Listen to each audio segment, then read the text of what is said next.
Alrighty, guys, so we got to break down the CPI data in this video and how the markets are reacting, stocks I'm looking at, what I'm looking to do. So sit back, relax, take a sip of your coffee. If you guys find value, hit that like button, subscribe, and make sure to get your free money from Moomoo. It's literally free money, up to 5 free shares of stock, each up to $3,500. Just use my link down below, deposit at least $100, and boom, just like that, you get your free money. And with that being said, let's dive into the video, guys. So again, CPI data came out this morning for April. Let's break it down and see what the heck is going on. So the consumer price index for all urban consumers increased 0.3% in April, which, if you guys remember, I broke this down, I think, yesterday. The estimate was about 0.2%. So inflation came in hotter than expected on a seasonally adjusted basis after rising 1.2% in March, which was unbelievable. Let's see here. I think the annualized number is 8.3%, when in March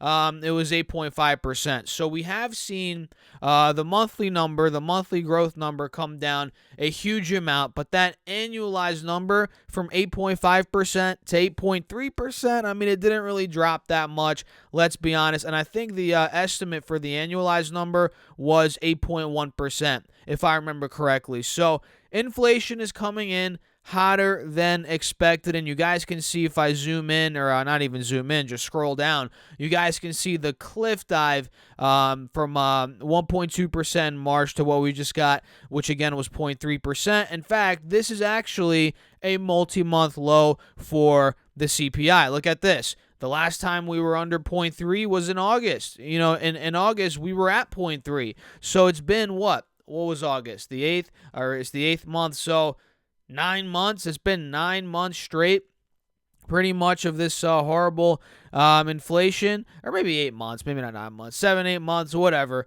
It's a multi-month low, guys, in terms of the monthly number. You guys got to realize that. And when it comes to these individual categories, let's break down what's going on, and let me make sure you guys can see this. Give me a second. Perfect. There we go. This is what's going on. Let's run through these. All items, like I said, 8.3% annualized. We have food, which came in at 0.9% in April, roughly the same as what it was in March. In March, it was 1%. That is 9.4% annualized. We obviously know food, we're seeing a lot of inflation in that category, right? Food at home came in at 1% in April. That's 10.8% annualized. That's a little bit of a decline month over month there for food at home. Food away from home actually doubled from March to April. It came in at 0.6%. That is 7.2% annualized. And when it comes to energy, looks like energy declined all across the board this past month. In general, it went down 2.7%. Energy commodities, it went down 5.4%. Gasoline, we went down about 6.1%. And fuel oil actually still went up, but the growth rate from last month is it's slowing down a lot. Fuel oil in March was 22%. In April, it was 2.7%. Annualized, it is freaking 80%, guys. Oh, my God. 80% is what it is at. So, look, we're still getting inflation all across the board, and those, even though in energy, a lot of them are declining month over month, that annualized number is still very big, 30, 45, 80%. And when we come down here to all items less food and energy, we did 0.6% in April, 0.3% in March. That's a double up. That's not looking too good. That's 6.2% annualized. And let's see here, used trucks and cars, before we do dive into what the markets are doing. Used cars and trucks, negative 0.4% in April. It was negative 3.8% in March, so that increased substantially, and that is 22.7% annualized. New vehicles is 13% annualized, roughly. It was a 1.1% increase in April, so we got a big pop in new vehicles.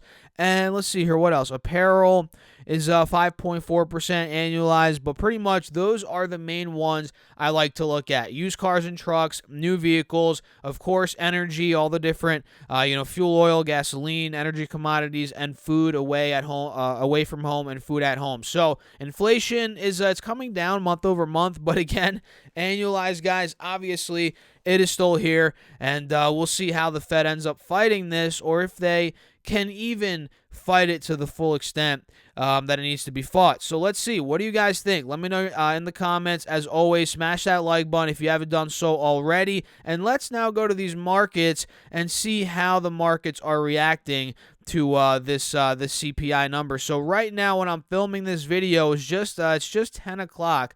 So the markets have been open for about 35 minutes as of now, and we have SPY up 0.5%. The Russell's up 0.75%, Dow's up 0.6%, and we have the NASDAQ pretty much at break even. NASDAQ 100 down about 0.06% when I'm filming this video. So what we're noticing is when that number came out about an hour and a half ago at 8:30 a.m. on the East Coast, we got the big dump off. We got a big dump off from 403 on SPY to 394. In other words, it lost 2.3% of its value, so it did tank initially. And then what you guys are seeing right now is it pretty much V-shape recovered and filled that entire gap back. So we lost 2.3%, and then we ended up running back up, and we recouped that entire loss, up until about 9:50 a.m., which was 20 minutes ago. And in the past 20 minutes, we've now been struggling. We're consolidating a little bit. We're starting to sell down a little bit. SPY's come from 403.30. Now it's at 401.30. So we got to see what ends up happening, at this point. During this consolidation range. Is it going to break back up and take the pre-market highs out, 404.50, 405, or are we going to just fail and collapse back under 400, which we're barely above 400 now, guys? So it's very important to see what we're going to do now that we filled the gap. Are we going to continue running up, or start to see more selling and kind of continue this crazy, nasty volatility that we've been seeing? And speaking of volatility, the VIX is only down 4% right now. Geez, it's been going up and away, so it's coming down. I guess that's a good sign. But yeah, it's still above 30, which is a very elevated VIX, obviously. And when it comes to triple Q, you guys can see very similar swings, right? We were at 305. The CPI data came out. It went down to 294. It lost 3.5%.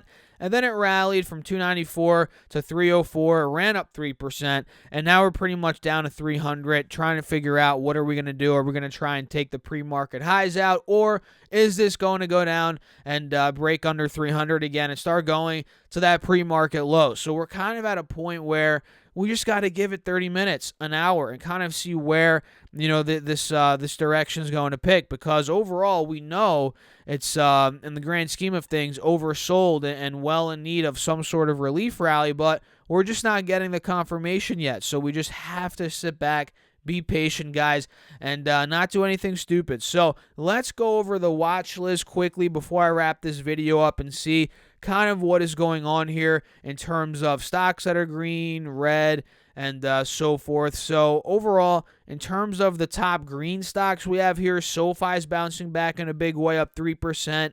XLE, which is an energy ETF, I own it. It's actually almost back to $80. Look at that. What a quick recovery for XLE. Let's watch out for this one, guys. And by quick recovery, I mean it was at $74 like 2 days ago. Now it's almost back to $80. That's looking good. It's above the moving averages, so I think this might end up going back to the mid-80s, 83, maybe even higher than that. So keep your eyes on XLE. We have Airbnb up today about 1%, 1.5%. Monster up 2%. First Majestic Silver, it's a mining play, up 4.5%. And honestly, guys, there's no stocks that are up an extraordinarily amount, or an extraordinary amount. It's nothing like, anything is we're not seeing anything up over 10%, 15%. So with that being said, we are seeing stocks under or over a 10% loss. Look, Voyager's down 10% today, which is just horrible. Coinbase is down over 20% today. And I kind of went on a little rant on Instagram earlier. Not really a rant, but I posted a couple of posts in a row of like the different cryptos and videos I've made in the past on TikTok where people were bashing me when I was saying be careful about Shiba, crypto, it's speculative, yada yada yada. And if the truth is, guys, did you see Bitcoin today? If Bitcoin was such a great hedge against inflation, I'm not trying to get in an argument with any of the Bitcoin maximalists, if there are any watching this video. I don't even know if a lot of Bitcoin people watch my videos, but if it was such a great hedge against inflation, why did it go down 10% once the inflation number came out? I'm not here hating on Bitcoin. I own a little bit of Bitcoin. In fact, I actually sold a lot of it over a year ago. I sold it, if you guys remember, when it pumped initially to about, or it ran up to 50K. Do you guys remember? It was May 2020, 2021, right? Roughly that time period. It ran up to 50K, 55K, and then it shot up to 69K. Do you guys remember that? Which is the all-time high. I actually sold 3/4 of my Bitcoin before that run up, or as it was running up. I sold it at 55K. I watched it go to 69, and then it ended up tanking down to 30. Ran up to 50 again, or 45, whatever it was, and now it's at 30 or something like that. And it's tanking when I'm filming this video. And like I said, if it's such a great hedge against inflation, why did it go down 10% once that inflation number came out hotter than expected? It just doesn't make sense. And I'm not hating on Bitcoin. I've always been a realistic person, though, and I've been saying here that I don't think it's a hedge against inflation. Me personally, I just don't. And the proof's kind of in the pudding, right? This morning it tanked, and you just gotta treat it like it is. I think it's a speculative asset. I'd put an amount of money that I'm not willing, or that I am willing to lose into it, and I would let it ride. And it might do very well. I think Bitcoin is more like a tech stock, me personally. That's how I treat it. I'm not treating it as a store of value or a hedge against inflation. I mean, come on, guys. Historically, I'm not a huge gold bug either, but historically, gold is looked at as a hedge against inflation, and look at it today. Gold's up 0.3%, a measly 0.3%, but it's better than being down 10%, right? So I'm not going to get into that argument, because I know a lot of people are ridiculously passionate about Bitcoin and gold. I'm not, but I'm just being honest. I'm just calling out what I'm seeing. Why the heck, if Bitcoin is such a great hedge, why is it down so much when inflation came in hot? And why is gold up? Why is silver up 2% if that's not a good hedge? I mean, just let me know, please. I want to know, guys. So I guess with that being said, I don't want to go too long in this video. We're about 12 minutes in. Let me know your thoughts down below in the comments. Hit that like button if you all found value, or the dislike button if you don't want to. And if you want, join my Patreon. You get all my buys, sells, call outs, kind of where my head is at in real time. You can access me throughout the day. That is linked down below if you guys want to join. And make sure to get your free money from Moomoo. It's literally free money, up to 5 free shares of stock, each up to $3,500. Just use that link down below, deposit at least $100, and you also have a chance here in May, which you have a couple more weeks, to get a free share of Twitter. So use that link down below. I'll catch you guys in the next video. Thanks for watching as always. Peace out.